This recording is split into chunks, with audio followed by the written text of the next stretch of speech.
I sat at the edge of my bed, the evening light casting soft shadows across the room.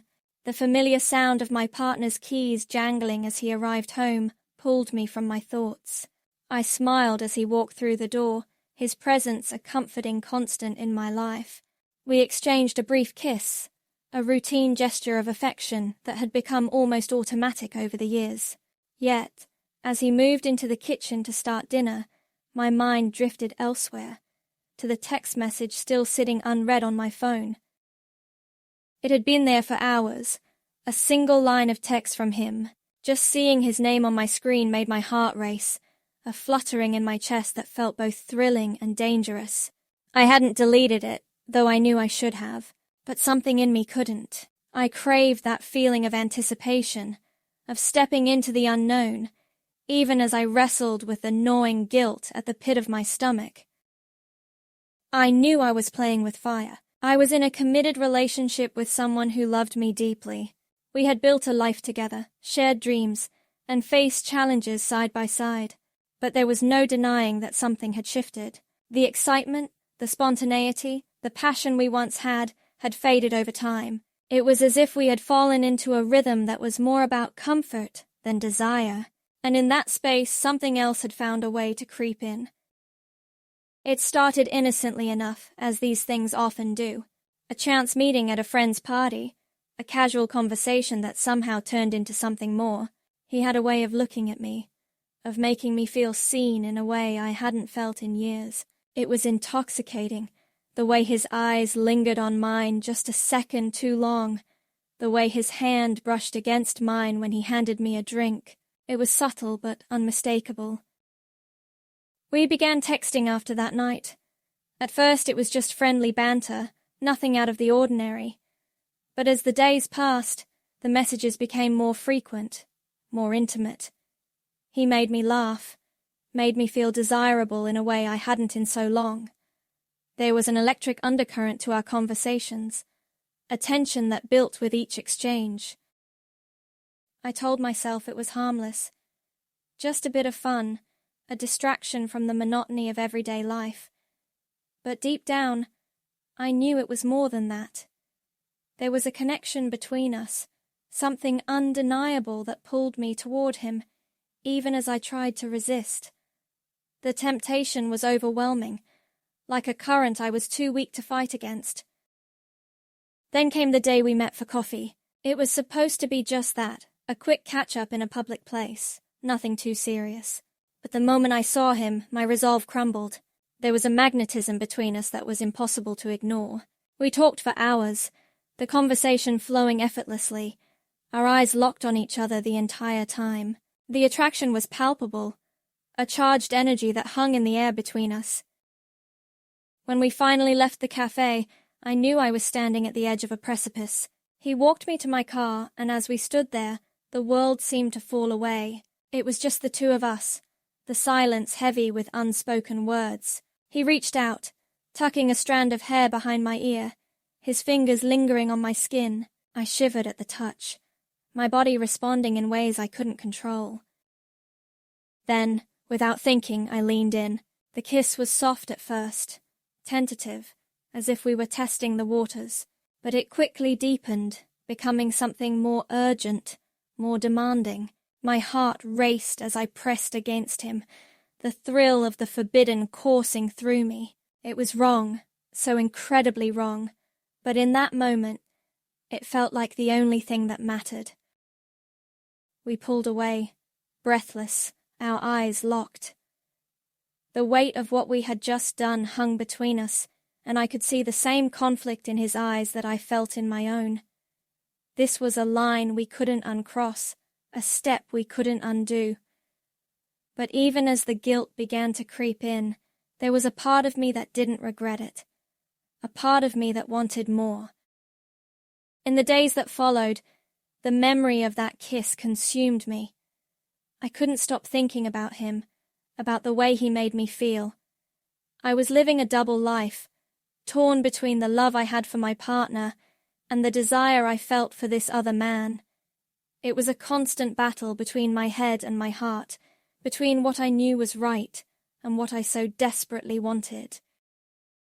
I tried to push him away, to end things before they went any further. But every time I did, he pulled me back in with a single look, a single word. It was as if he knew exactly how to unravel me, how to strip away the layers of my defenses until I was laid bare before him, and I couldn't resist. I didn't want to resist. The next time we met, it was at his place. I told myself it would just be a drink, that we would talk and nothing more. But as soon as I walked through the door, I knew that was a lie. The air was thick with tension, with the unspoken desire that had been building between us. We sat on the couch, close but not touching, the silence between us heavy with anticipation. He reached out, his hand brushing against mine, and it was like a spark igniting a fire. I turned to him, our eyes locking, and in that moment, all my reservations melted away. I leaned in, closing the distance between us, and our lips met in a kiss that was anything but tentative. It was hungry, desperate, as if we were trying to make up for all the time we had spent denying what we both wanted. His hands roamed over my body, exploring, caressing, igniting a fire in me that I hadn't felt in years. I responded in kind, my fingers tracing the lines of his body, learning every curve, every muscle. There was an urgency between us, a need to be as close as possible, to lose ourselves in each other. We moved to the bedroom, shedding our clothes along the way, until we were both standing there, vulnerable and exposed. He looked at me with a hunger that made my heart race, a desire that matched my own. And then he was on me, his hands, his mouth, exploring every inch of me, driving me to the edge of ecstasy.